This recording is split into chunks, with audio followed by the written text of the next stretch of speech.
Hello, it's sysfailure here again, and welcome back to the survival series. You've probably noticed not really been around the past couple of weeks. Reason for that, I've sort of returned to work after having given myself a rather entertaining knee injury, and being back to work, and then back to riding bike to riding to work, and I am knackered. So I've not really been playing on the server all that much, and I've really not had a huge amount of time to record videos other than sleeping. So, sorry about that, but we are going to run through a couple of things today. Well, first off, obviously, there was a little suggestion in previous comments about sheep, that we should rename one of them. Oh, hello. Oh, they haven't seen me in a while either. We should rename one of them using a name tag, and I have a name tag right here. That is my only name tag, though, so can't really use that, because I had plans for it. However, as I have a few villagers trapped up inside here, I have been trading with one of them. Is it this one? Yes, so I've unlocked all these trades. And now I just need to get myself 22 emeralds and I can have another name tag. And then we can have ourselves a rainbow Jeb sheep. Only 19 emeralds at the moment though, so...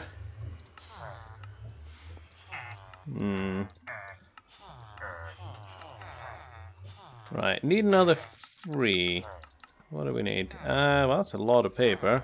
I swear I had some books in a chest somewhere whilst making these other trades, so maybe I'll go grab those. Or written books. Written books? Yeah, I think I've got a couple of written books as well. Let me just go grab those.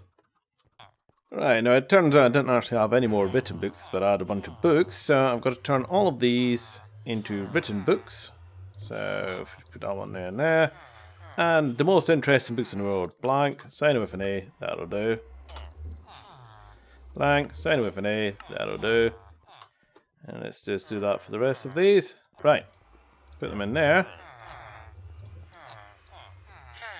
Yes, there we go, 22 emeralds. So that can get us a name tag. Aha! Yes, yep, he nods in improvement. So he's given us a name tag. And now he's willing to breed, not as anybody else willing to breed with him. Because he's stonkingly rich from all the emeralds. But, yeah. So, we need to rename the name tag. So we need an anvil for that. And we also need to get ourselves a sheep out of there. Should also probably breed some replacement sheep. Do I have any wheat, actually? Come on, yes, I do. So we'll breed some replacement sheep. So, name tag. Alright, so we need to name it Jeb underscore, like so. There we go. And that will be able to name our sheep. So if we can just get one of them out and put it somewhere, like little head of the area perhaps.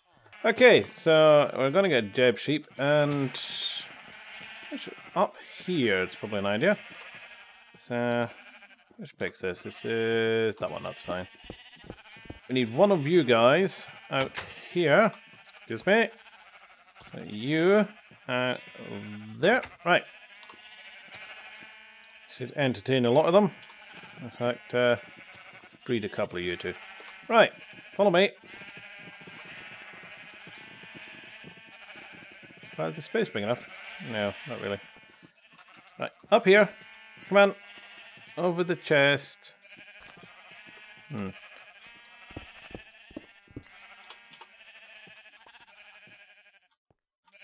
you seriously not climb up over chests? Now, up here. There we go.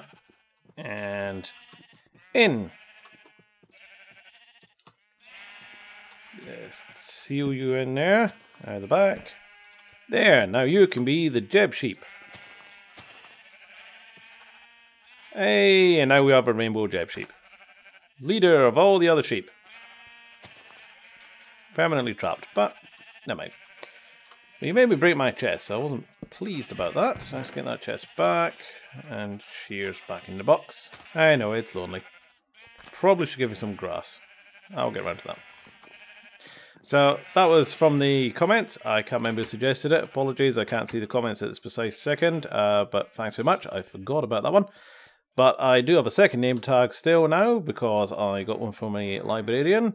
Why do I want a second name tag? Well, we're going to start getting farms up in the nether. Obviously, we've got one farm already, which is our slime farm. If you ever watch videos on the production of farms, they're going about the massive amounts of items that they produce, and quite frankly they do, as long as the rest of the world around them doesn't exist. So this particular one probably does, I think it's about 20,000 items an hour, it says. Well, it most certainly doesn't in a world with any other blocks near it. But it does reasonable-ish production of slime balls. I'll wander around the area, I'll come back and forward every now and then. And as you can see, it's a reasonable output for the usages of sort of one person. Like that. In fact, I forgot the one at the top. I forgot.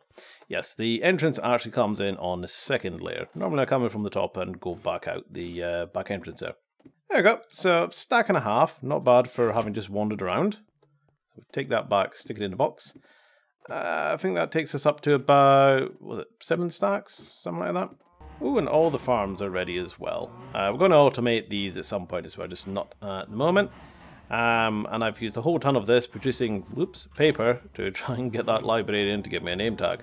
So I think I'll harvest all this and then we'll have a look at the next part. We also seem to have quite a lot of cows again, so we'll need to be culling those again. Get some more leather, some more beef. Used up quite a bit of leather making books. We've got our little cocoa bean farm on the go still. It's a little manual one. We will be turning it into a nice little piston farm. And obviously our pumpkins and melons, which we'll have to automate at some point as well. But at the moment it looks reasonably well lived in. As it says, we need farms. Why do we need farms? Well, I'm going to go to the nether and show you one of the reasons we need farms. Ow. Really must move all those villagers. All those zombies do keep coming through here. Now, obviously this is survival, but to show you all this, I'm going to switch into creative and then head down the far end, and I will meet you there. Right, so here we are. This is Mount Mesa, as I call it, just because it's a mesa, mountains, that's Mount Mesa. This is our far end. I done a stream a few weeks ago where I ended up locating these places. So this is where we'll be getting lots of hardened clay, which is quite useful. Boop. But it is quite far from our base. So the reason we need farms is we need stuff like an iron farm. Because this is Mount Mesa's exit over here. And a little entrance to bits of the nether, which is quite useful. And no ghast over there. Tends to cause all that damage. And what I was busy building most of the last time is this, which is a massive path, and it's cost me, well, netherrack, fine, because we'd have had to cut holes out. Most of that just ended up being used on this, so that was okay. Glass, well, that's a lot of sand, but we do happen to live near a desert, so plenty of sand to make plenty of glass. So, let's see just how long a route we've got. So, fly along, and I don't know if I won't bother to accelerate this. Now, this will show you, this is maximum flying speed, how long this takes. So, as you can see, we've carved quite a hole. A lot of problem with mobs at the moment. If we come round here, we've got, this is Welcome to the Jungle. Yeah, fun and games. That happens to be a nether fortress down here, which is why I have an exit here. That was the original path, and I built some supports just to give some sort of realism to it, but it is a nether, so physics don't really work that way. And this is access to our jungle biome. Hello. This is all our jungly stuff over here, and I wonder what that was for a moment. That's water. So that's where we got our cocoa beans. So the jungle's a bit closer to home, but to be honest, not much. I think this is about the closest jungle. And we're back out here. And then I have to go along here. So I need a railway track all the way along here, and that is going to use an absolute ton of iron and some slabs and that, so that those mobs stop spawning, because they're absolutely everywhere. They're just getting in the way of my train tracks. Takes us up to this one. This is the abandoned village. Little village here. Nobody lives here. It's all been abandoned. Well, I say abandoned, but actually I just kind of stole everybody and took them back to my village. Home. And then all the way back up here. There we go. That's the exit to our home. However, we have more distance. Oh, that's the Sand Mountain Village, which you'll have seen from some of the earlier episodes. Hello. Which has Sounds a bit right for you, isn't it? Which has villagers still living in it, including him. He likes to look out of his door every day and realise he'll die if he falls off. Am I going the right way? No. And then we'll have this long route that heads along here. And this took utterly ages. Lots and lots of carving. So you can see how I didn't have too much trouble with acquiring netherrack to put down in areas where there wasn't any. Because I've dug a hell of a lot of it out of here. Had to repair my enchanted picks several times. So they're getting a little expensive. Oh, hello. I would destroy you, but I'm in creative, so it's not fair. And still going, yep. Oh, slow down now. Bit of a distance along here. Believe me, this was the closest one I could find. There were none closer. And in Nether, every block you move is 8 blocks in the real world. So you can imagine how far away it is. And this is the ice towers. And this is where I've been gathering myself some hardened ice. So there's little pock holes there where I've chopped out all the little things. So I've only done a few of them. Stole some snow from over there. But yeah, so we need to get train tracks all the way along there, which is going to cost us a fortune in iron. So we need some sort of iron farm anyway. And if we get some mob farms and XP farms, that sort of stuff. So where would we get things like an XP farm? Well, a good one is to have one in the Nether. With all the zombie pigmen, that's the one. And to stick it up on the roof of the Nether. Now, I am playing in 1.8.8. However, ooh, hello. Don't see you very often. The server, though, is still on 1.8.1, which is the only reason that I will be able to do this particular trick, and that is getting through to the roof of the Nether, which you can do in pretty much any version, but actually punching a hole back down through it so we've got a permanent route. For that, I'm actually going to get the equipment that I need and do this properly. This is our equipment. In fact, I'm just going to dump this stuff in here for the moment. Need a name tag there. So, we need some dark oak saplings. We need some bone meal. I don't need these, but I've just been carrying them. Some dirt. And some ender pearls. The ender pearls are to get through the roof of the Nether itself. Oh yes, I forgot. There's also part of where we're building the lighthouse, which is going to be here, which is just over from the Ocean Monument there, which we're probably getting strong enough to go explore soon. But yes, this is where we're going to build the lighthouse, which was a suggestion I got in some of the earlier episodes. So just round here to the side of the door, that's where. This is where we actually have a route up to the roof, which is around here. And the whole point of this is to try and get as close as we possibly can. So we're looking for a bit of the roof that's sort of 1 block thick that we can actually get up to, which is actually right here. So we're at block 125. And what we need to do is punch through with ender pearls. So let's change to the game mode 0 and try and get through without dying. There we go. So that is 1 block thick. So actually 128. So it was 125, 126, 127 is that one, and then 128. As you can see, I've been up here already, as I've got a little portal. And what we need to do is break our way back through. And for that, this is a trick that no longer works, but will work if you're on 1.8.1 on a server. And that is to get these dark oak saplings and bone meal and start doing this with them to try and make giant ones. There we go, and that's our tray. And I just realised I don't have an axe with me.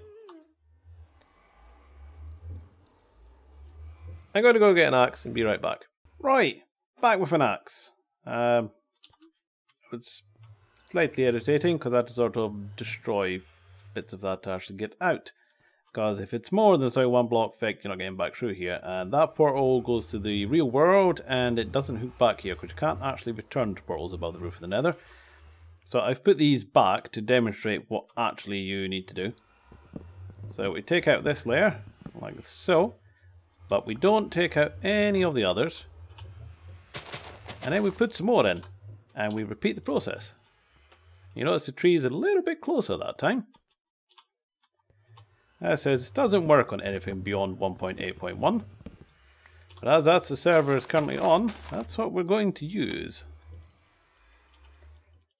There we go. See if I can dig my way out. You see, the tree's sort of reversed, and if we're lucky, somewhere under here,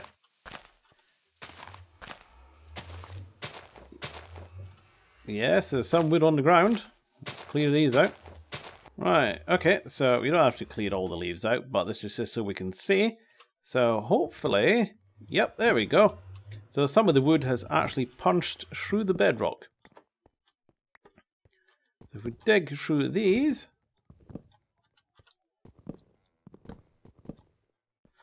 like so.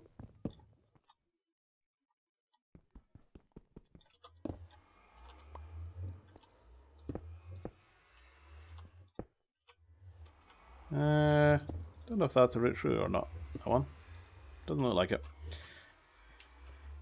But that, however, looks like a route through. There we go.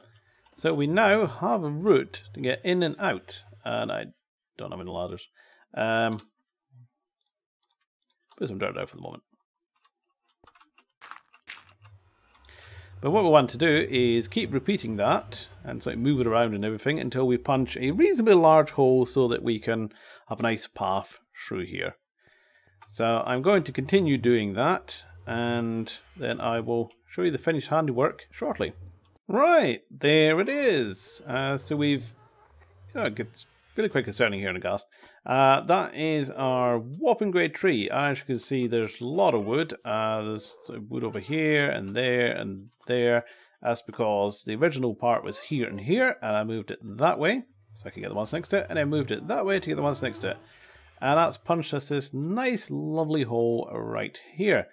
As you can see, it's not got the lower down ones, so I will have to sort of move the tree down a bit to try and punch them out just so it's a bit neater. But it does give us this lovely square hole, because eventually it will do all the ones around it. So obviously not the ones beneath it, that's why I moved it back and forward. But I'm going to leave it there. I'm not going to get on to building the farm or anything, but the farm will be way up there in the sky, so way away from everything else. Well, I assume that's the sky, void, nothingness, I don't know. But the way back, I'll show you why this doesn't link. So this is the gate out of here if you weren't going back down. Like so. And that actually takes us here up in the sky in the middle of nowhere. I think the lighthouse is that away-ish, I think, something like that. Where's the sun?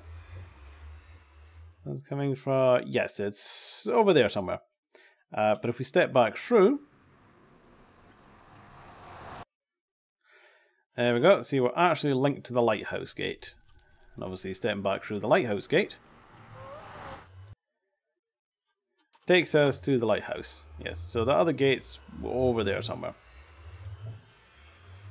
So that's why you can't just portal back and forward to the roof of the nether.